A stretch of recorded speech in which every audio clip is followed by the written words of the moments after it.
Oi pessoal, aqui é a Rê do Palavras Radioativas e no vídeo de hoje eu vim falar com vocês sobre as minhas leituras do mês de agosto.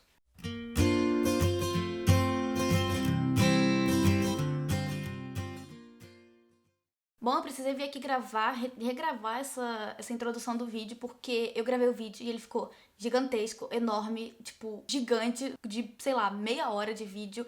E eu sei que ninguém vai ter paciência de ver meia hora de vídeo, então eu resolvi dividir o vídeo em duas partes. Então, nesse vídeo eu vou falar pra vocês sobre os primeiros livros ali que eu li durante o mês de agosto.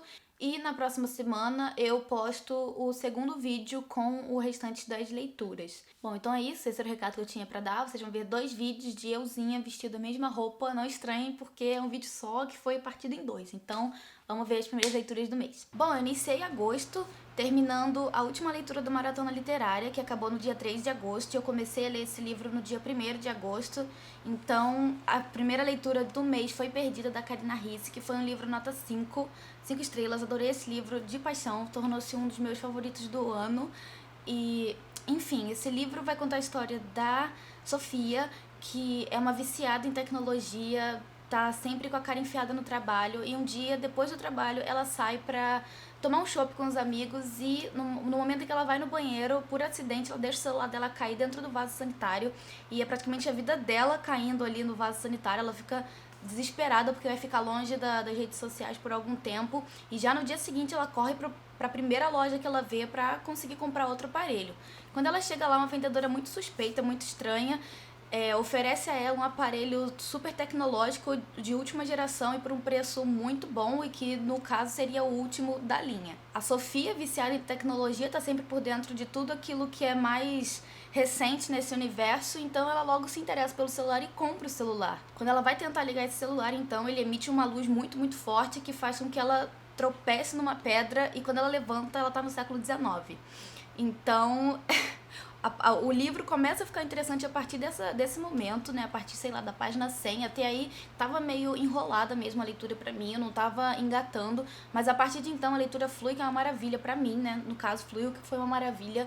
A Sofia, no momento em que ela levanta e que ela se vê em um lugar completamente diferente daquele que ela estava alguns minutos antes, ela avista um homem vindo a cavalo, que no caso é o Ian Clark. O Ian vai ajudar a Sofia, vai levá-la para casa dele, vai dar assistência a ela, enquanto ali ela tá buscando uma forma de voltar para casa dela no século XXI. Só que ela não dá explicações muito diretas sobre isso, porque afinal ela está no século XIX, não tem como muito explicar, não tem explicação lógica de como ela foi parar 2 séculos atrás. E, enfim, a história vai se desenrolando a partir daí, e é uma leitura muito gostosa de ser feita. Eu li em piscar de olhos. A Sofia é uma personagem incrível, muito engraçada, muito espontânea, e me cativou desde dos primeiros momentos dela. Eu adorei essa leitura e eu recomendo pra todo mundo. Tem resenha desse livro no blog, o link tá aqui embaixo. Quem quiser dar uma olhadinha mais um pouquinho a fundo do que eu achei, pode ir lá dar uma visitada. E, gente, sério, investe nessa aqui que é sucesso. Depois de Perdido, eu li Natasha, da Ellen Pimentel, minha irmã. Ela me enviou o livro dela, que foi publicado em agosto. Não, ele foi lançado em agosto, mas a publicação dele tinha sido um pouquinho antes. Ela me enviou para fazer resenha, e falar um pouco desse livro pra mim foi um tanto quanto complicado, porque eu tinha duas opções. Ou eu poderia gostar do livro e falar sobre isso na minha resenha, poderia gerar um pensamento nas pessoas de que eu estava falando bem do livro por se tratar da minha irmã, ou eu também poderia não gostar do livro, acabar falando isso na minha resenha, dar a minha opinião negativa sobre o livro e acabar magoando ela. Só que o caso foi completamente neutro. Eu gostei do livro, dei 4 estrelas pra ele. A minha resenha no blog saiu algumas semanas atrás, e as pessoas acharam ela bem legal, gostaram dela, disseram que eu me mantive neutra, imparcial. Então eu gostei muito disso, porque eu não quis, assim, deixar algum sentimento meu, além do que eu achei do livro, prevalecer ali sobre a minha resenha. Então, Bom, vamos falar sobre o livro. Natasha vai contar a história do Matheus, que é um menino que cresceu numa cidade do interior e ele passa no vestibular e tem a oportunidade de se mudar para uma cidade grande. Então ele vai com tudo, porque isso é tudo que ele sempre quis, deixar a cidade pacata dele para trás e entrar numa cidade maior, conhecer pessoas novas, ter novas experiências. Então ele vai para a universidade e chegando na faculdade ele conhece um grupo de pessoas que logo tornam-se seus amigos e dentre eles está a Natasha. Natasha é uma menina um pouco louca, quer dizer, um pouco não, muito louca. Ela é de lua, tá sempre sumindo, tá sempre com humores alterados, tá sempre descontando tudo aquilo que acontece com ela nas bebidas e nos cigarros e enfim. Então pro Matheus ali, uma pessoa que viveu sempre numa cidade pequena, que não conhecia muitas pessoas, que não conhecia muita coisa, a Natasha torna-se pra ele um enigma que ele tem, que ele quer desvendar, ele quer conhecer ela melhor, mas ela sempre muito fechada, sempre se escondendo atrás das personalidades dela, dos sumiços, das bebidas, dos cigarros e tudo mais. Ao longo do livro, a gente tem ali o desenvolvimento desse relacionamento dele com a Natasha e com os outros amigos que estão ali no grupo. E aos poucos a gente percebe o Matheus nutrindo sentimentos a mais pela Natasha, ele vai gostando dela, até que chega o ponto que ele decide se abrir pra ela e é a partir daí que tudo que a Natasha cai no nosso colo, cai na nossa frente. A gente entende por que ela é como é e o que aconteceu com ela pra transformá-la desse jeito. E eu achei o desfecho, assim, muito positivo. Eu me satisfei. Eu consegui ficar convencida com aquilo que aconteceu com a Natasha e o desenvolvimento da história foi muito, muito legal pra mim. O que eu achei um pouco negativo nesse livro foi o final ter sido um pouco rápido demais. Eu achei que aconteceu tudo um pouco rápido demais, porém aconteceu tudo de acordo ali com o desenvolver da história, com o desenrolar dos acontecimentos, então foi positivo o desfecho da história. A princípio, eu não gostei da Natasha, eu achei ela volúvel, que é justamente o que a autora quis passar pra gente, que ela é uma pessoa inconstante, mas conforme eu fui adentrando na leitura, que eu fui descobrindo o porquê de ela ser assim, eu passei a me simpatizar com ela. E a princípio eu também não gostei muito do Matheus, eu achei ele bem recatado, bem na dele, bem fechadão, mas aí eu ficava me lembrando o tempo inteiro que ele cresceu numa cidade pequena, então ele não tinha essa personalidade espontânea, essa personalidade de beber, de sair, de conversar e de se entrosar muito com as outras pessoas. Então também é muito compreensível toda essa personalidade dele. Então, Natasha foi minha segunda leitura, eu dei 4 estrelas e eu recomendo muito pra vocês. Tem resenha dele no blog, o link tá aqui embaixo. Depois de Natasha, eu dei início a Rush Sem Limites, que pra quem não sabe, é a mesma história de Paixão Sem Limite pela versão do Rush. Bom, o que eu não gostei desse livro? Ele é exatamente a mesma história de Paixão Sem Limites, ele não tem nada de diferente. A não ser que, é claro, é narrado pelo ponto de vista do Rush. O que eu gostei desse livro? O Rush é um personagem muito intenso e isso a gente consegue perceber muito bem aqui. A gente percebe como ele se sente com relação a Blair no começo, quando ela aparece na casa dele, e a gente percebe que ele a vê com olhos de ódio, por causa do passado familiar dela, que envolve ele ali, que quem leu sabe. Quem leu os primeiros livros sabe. Porém, com o decorrer da história, com o desenrolar ali dos acontecimentos, o Rush vai conhecendo mais a Blair, ele vai descobrindo um pouco mais sobre o passado dela, ele vai percebendo que nem tudo aquilo que foi contado pra ele, nem tudo aquilo que ele viu era a realidade, era o que tinha realmente acontecido. Então a gente percebe toda essa transição do personagem, o começo dele, de como ele pensava e como ele tá pensando no final e como tudo isso acontece com tanta intensidade. Isso pra mim foi muito positivo. Eu gostei muito de conhecer o ponto de vista do Rush, de entender como funcionava tudo na cabeça dele e entender como que a história se passava pelo lado dele. Enfim, entender ali como que era a relação dele com a irmã, com a família, entender como ele sempre protegeu a irmã dele desde pequenininho, ele sempre foi a única pessoa que a irmã dele teve realmente com quem contar, com quem pudesse se abrir, enfim, quem defendeu ela, quem cuidou dela sempre foi ele, então dá pra ser mais compreensível o pensamento dele com relação a toda a história da Blair. Esse foi o ponto positivo que eu achei. Eu não achei que foi uma leitura uau, eu não achei grandes coisas, porque é justamente a mesma história e isso me deixou um pouco decepcionada. Eu esperava algumas coisas diferentes e realmente isso não nos foi apresentado aqui. Terminando Rush Sem Limites, eu comecei a ler Procura-se, da Giovanna Vaccaro, parceira aqui do blog. Já tem resenha desse livro no blog também, eu vou deixar o link lá embaixo para quem quiser ver com mais detalhes tudo que eu achei. Aqui em Procura-se a gente conhece a história da Ariane, que ela sofre de uma doença cardíaca desde os 6 anos, é coronariana, se eu não estou enganada, porque é um nome que parece trava-língua, mas enfim. Ela foi diagnosticada com essa doença cardíaca aos 6 anos e desde então ela toma remédios ali para controlar todo esse problema dela. É por causa desses medicamentos então que a Ariane conseguiu passar a sua infância e adolescência normalmente, sem muitos problemas. Porém o quadro dela vai se agravando gradativamente e chegou um ponto em que os remédios dela não estão mais fazendo efeito.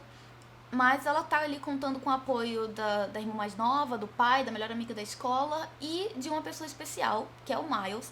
O Miles, ele estudou na mesma escola que a Ariane e ele se mudou. E agora ele tá de volta na mesma escola de novo e ele se aproxima da Ariane e eles começam a virar amigos. Então ela agora conta ali com mais uma pessoa pra apoiar ela nessa fase difícil da vida dela, que é quando a doença dela tá ficando cada vez mais grave. Até que ela descobre que ela tem apenas 2 meses de vida e que ela precisa de um transplante cardíaco e, enfim, ela embarca numa jornada junto com o Miles atrás da mãe dela, que a mãe dela mora em outro estado, e eles vão juntos até a casa da mãe dela pra tentar ver se a mãe dela consegue ajudá-la de alguma forma, enfim, pra ter ali um último contato caso ela não consiga esse transplante. E a amizade do Miles e da Ariane vai evoluindo pra algo maior, até que chega o final bombástico desse livro, que vai provar pra gente, assim, que o amor pode tudo.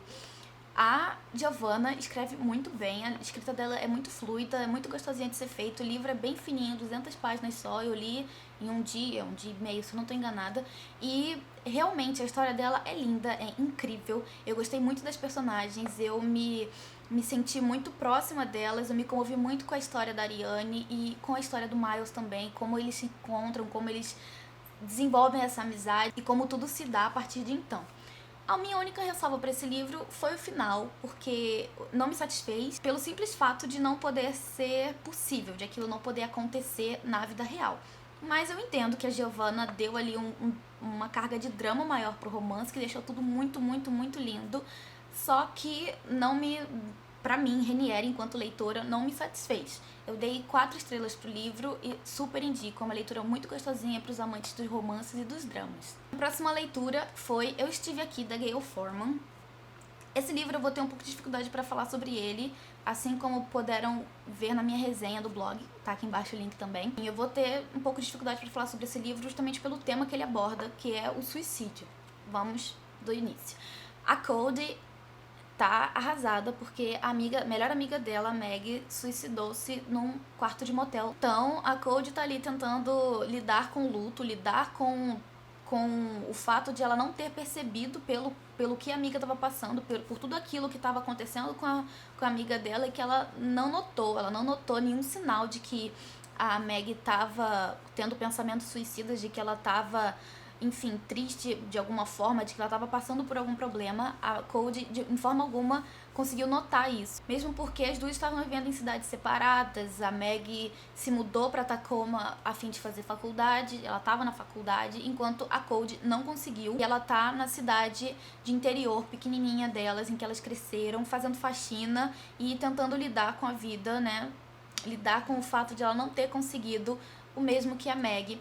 Mas em momento algum a Cody se amargura por conta disso. Ela entende que ela não conseguiu, mas ela se sente assim um pouco triste, um pouco mexida por não ter conseguido fazer a viagem com a Meg, de ter conseguido ir com a Meg pra faculdade, uma coisa que elas duas tinham combinado desde sempre. Então a Cody tá ali no momento de luto dela, tentando lidar com toda a situação, e os pais da Meg também estão tentando ir adiante com a vida depois dessa notícia bombástica, e eles pedem pra Cody que ela viaje até a cidade onde a Meg fazia faculdade pra trazer os pais dela de volta pra casa dela, né, pra cidade natal. E é quando a Cody chega lá que ela descobre algumas coisas assim acerca de como a Meg vivia, que faz ela pensar, nossa, mas a minha amiga faria isso, a pessoa que eu conheci, a pessoa com quem eu cresci, não faria isso, ela não estaria aqui conversando com essas pessoas, fazendo amizade com esse tipo de gente, ela não estaria saindo com esse tipo de pessoa. Então ela começa a se questionar sobre quem a Meg realmente era, e é quando ela descobre o computador dela, o computador da Meg no caso, e ela acessa uns e-mails dela que ela começa a perceber que havia alguma coisa de errado com a Meg, que tem algo a mais por trás do suicídio dela, que não foi somente uma decisão tomada de última hora. Ela acredita, através dos e-mails que ela descobre, que houve um processo para isso, e ela tenta descobrir o que foi que aconteceu. Na área de trabalho do computador da Meg, ela também descobre uma pasta criptografada com arquivos que ela não consegue abrir. E tudo muda a partir do momento em que o Harry, uma pessoa que ela conheceu quando fez a viagem para Tacoma, que era colega da Meg, o Harry consegue abrir a pasta, quebrar a proteção da pasta, e a Cody tem acesso a tudo que estava ali dentro daquela pasta, e a partir de então ela vai ligando uma coisa com a outra, vai descobrindo várias coisas a fim de chegar ao final da equação do porquê a Meg suicidou-se e o que levou ela a fazer isso. O livro trata-se de um drama, justamente por abordar um tema tão pesado, tão carregado e muito, muito difícil de ser abordado, mas também ele tem ali um quê de suspense, que é justamente essa descoberta da Cody, esse processo que a Cody tem para descobrir tudo o que aconteceu com a Meg. E foi incrível essa leitura. Eu dei 5 estrelas para ela. Eu não tenho muito mais o que falar sobre ele, a não ser que ele é sensacional e que todo mundo deve ler. A Gale, além de ela ter abordado esse tema muito forte, que é o suicídio, ela também abordou um outro tema, um outro assunto que eu não vou poder falar porque vai ser uma pontinha de spoiler sobre o final do livro, sobre o que aconteceu com a Meg, sobre o que levou a Meg a fazer o que ela fez. Mas a Gale Forman nos dá assim um toque de alerta sobre o que tem acontecido com os jovens atualmente, o que tem acontecido com muita gente, na verdade, atualmente, e que a gente não leva muito a sério. Nós não temos nos atentado muito com relação a esse assunto, e ela nos dá um toque assim, tipo, acordem que isso é sério, isso acontece e você tá fadado a isso, então você precisa conhecer como isso funciona e você precisa saber como pedir ajuda.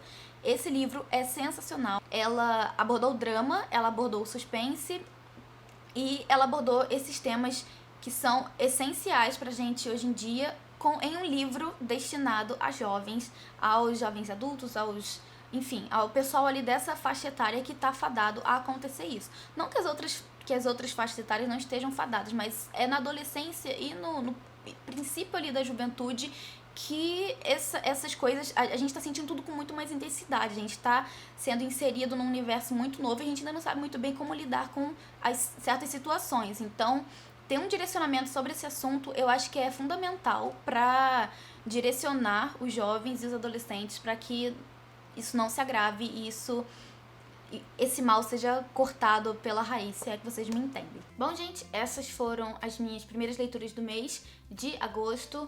Eu espero que vocês tenham gostado do vídeo. Se vocês gostaram, aquele joinha esperto lá pra ajudar na divulgação. Se inscreva aqui no canal se você ainda não é inscrito. E até a próxima, até o próximo vídeo. Eu vou ficando por aqui. Beijo, tchau, tchau.